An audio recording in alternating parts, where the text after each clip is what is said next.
Clara had never seen herself as someone extraordinary.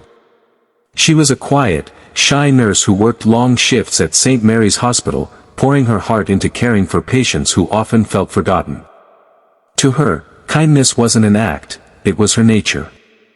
But to others, especially those who noticed her gentle ways, she was a rare light in an often cold world. One chilly autumn afternoon, she was assigned to the hospital's private wing where the city's wealthiest patients often stayed. It was here that her path would cross with a woman who changed everything, Eleanor Hartwell, the widowed mother of a reclusive millionaire CEO. Eleanor was deaf and wheelchair-bound, her once vibrant life now marked by silence and isolation. Most staff avoided her, believing it was too hard to communicate. But Clara, remembering the little sign language she had learned years ago from a childhood friend, knelt beside Eleanor and signed a simple greeting, "Hello, how are you?" Eleanor's eyes widened in astonishment, then shimmered with tears. For the first time in months, she felt seen and understood. What Clara thought was a small gesture became a spark of connection that brightened the old woman's lonely heart. Standing quietly at the door, unnoticed, was Eleanor's son, Alexander Hartwell, the man known across business headlines as untouchable, powerful, and distant. He watched the nurse with his mother, and something inside him shifted. For years, he had built walls of steel around his life, never trusting anyone's intentions. Yet in that moment, seeing his mother smile with unrestrained joy because of this shy nurse's compassion, Alexander felt the first crack in his fortress. Little did Clara know, her simple kindness was about to ripple far beyond one patient's heart, it would change the course of a millionaire's life forever. Alexander Hartwell was a man who had everything the world envied, towering office buildings under his name, fleets of luxury cars, private jets, and a reputation for ruthless brilliance in the boardroom. Yet, behind his cold exterior, he carried a loneliness that wealth could never cure. Since his father's passing, he had buried himself in work, rarely showing warmth, even to his own mother. Seeing Eleanor laugh silently with her hands dancing through sign language stirred something he hadn't felt in years. He lingered by the doorway, pretending to check his phone, but in truth, he couldn't look away. Clara, completely unaware of the eyes on her, gently touched Eleanor's hand, listening with patience, signing clumsily but with genuine effort. Each movement of her fingers was a gift of dignity and inclusion. Alexander's chest tightened. He realized, with shame, that in all his years, he had never learned even the simplest signs to speak to his own mother. The woman who had sacrificed everything for him had lived in a quiet world he never truly entered. That night, Alexander found himself replaying the image of Clara's soft smile, her quiet strength, and the way his mother's eyes had come alive again. It wasn't attraction in the shallow sense, it was something deeper, more unsettling.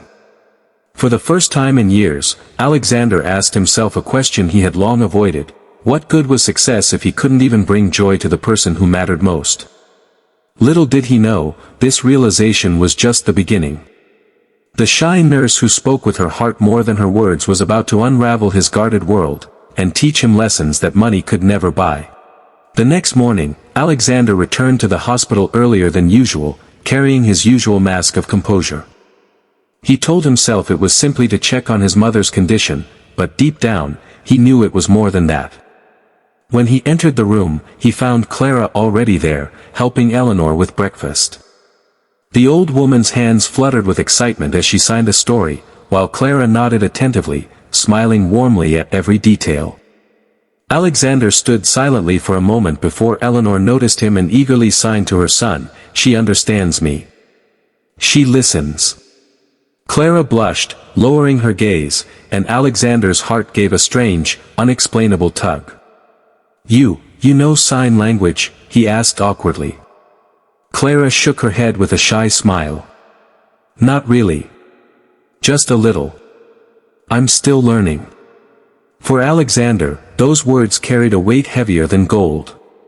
Here was a young woman who had no reason to invest in his mother's happiness, yet she was trying, stumbling, yes, but trying, with sincerity. Over the following days, Alexander found himself drawn back to the hospital, sitting quietly as Clara interacted with Eleanor. Slowly, he began picking up signs himself, guided by Clara's patience. For the first time in years, the three of them laughed together, one with her hands, one with his hesitant gestures, and one with her gentle heart.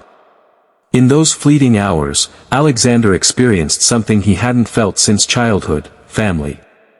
Clara's kindness was doing more than healing his mother's loneliness, it was awakening his own humanity. And though he didn't realize it yet, it was also awakening a love that went far beyond admiration. It was the kind of love that could redefine his entire life. As the weeks passed, Clara became a quiet presence that both mother and son began to look forward to. She never sought attention, never asked for favors, and never acted differently around Alexander despite his reputation. To her, he was simply a son who loved his mother, not a billionaire CEO. That simplicity disarmed him more than any deal he had ever negotiated. One evening, as the sun dipped below the city skyline, Alexander walked into the hospital room to find his mother and Clara laughing together. Eleanor was teaching Clara the sign for hope, and when Clara finally got it right, they clapped their hands in delight. Watching the scene, Alexander felt something inside him melt. Later, as he offered Clara a ride home, he confessed in a low voice, "You've given my mother something I couldn't. You've given her joy again." Clara looked at him, surprised by the vulnerability in his tone. "It wasn't me," she said softly. "It was always inside her. She just needed someone to listen." That night, Alexander couldn't sleep. The words replayed in his mind like a lesson meant only for him. For years, he had believed power and wealth could solve every problem. But here was a nurse who had almost nothing in material terms, yet she carried a richness he could never buy: compassion. It humbled him, and it inspired him. For the first time, Alexander started imagining a different kind of legacy, one not built on numbers or skyscrapers, but on human connection. And at the center of that vision was Clara, the shy nurse whose quiet gestures were rewriting the story of his life. The turning point came one stormy night when Eleanor suffered a sudden health scare. Nurses rushed in, alarms rang, and Alexander froze in panic as his mother struggled to breathe. In the chaos, it was Clara who remained calm, guiding the team with steady hands and soothing words.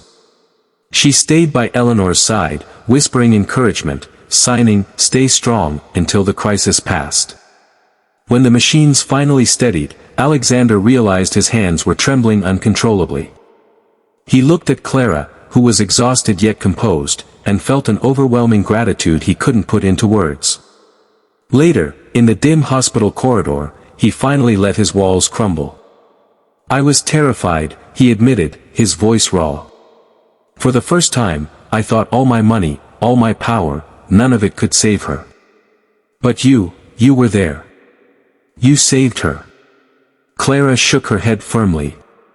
"No, Alexander. The doctors saved her. I only stayed beside her." But he knew better. Her presence had been the anchor in his storm, her courage the light that pulled him through. That night, for the first time in years, Alexander held his mother's hand and signed clumsily, "I love you." Eleanor's eyes filled with tears, and she looked toward Clara with gratitude that said more than words ever could. In that sacred moment, Alexander understood what his empire had been missing: love that asks for nothing in return. And he realized he didn't just admire Clara, he needed her in his life. Not as a nurse, not as a friend, but as the woman who had taught him how to be a son again, and perhaps, how to love as a man. Boardroom power could disguise. Taking her hand, he whispered, "I don't want a world without you in it. Stay with us." Tears shimmered in Eleanor's eyes as she signed joyfully, "Yes, yes, yes." Clara's heart swelled, and in that moment, she realized kindness had led her somewhere she never expected, into a family, into love, into a life that felt whole. From that day forward, the story of the untouchable millionaire was rewritten, not with headlines of wealth, but with acts of compassion inspired by the nurse who had changed everything. And for everyone who heard their story, it became a reminder that sometimes the smallest gestures, listening, caring, being present, carry the power to transform lives forever. For Alexander, Eleanor, and Clara, It wasn't wealth that defined their future, but the quiet strength of kindness that made them truly rich.